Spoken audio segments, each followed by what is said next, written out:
বাংলাদেশের ঐতিহ্য, বাংলাদেশের ট্র্যাডিশন, বাংলাদেশের সংস্কৃতি তুলে ধরছে এরকম একটা মেলা। সো আমাদের অবশ্যই যাওয়া উচিত।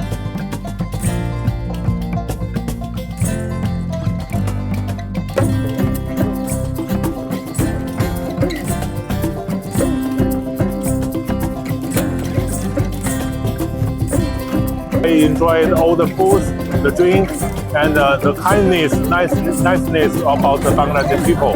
So very thanks for the tourism board.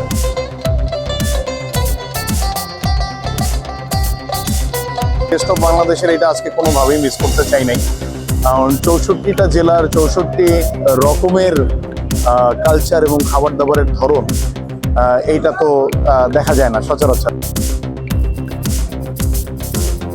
Overall হচ্ছে এটার পরিবেশটা অনেক সুন্দর, ফ্রেন্ডস এন্ড ফ্যামিলির সাথে আসার জন্য অনেক ভালো। সো আমি বলবো যে হ্যাঁ, সবাই এখানে আসুন আর ঘুরে যান।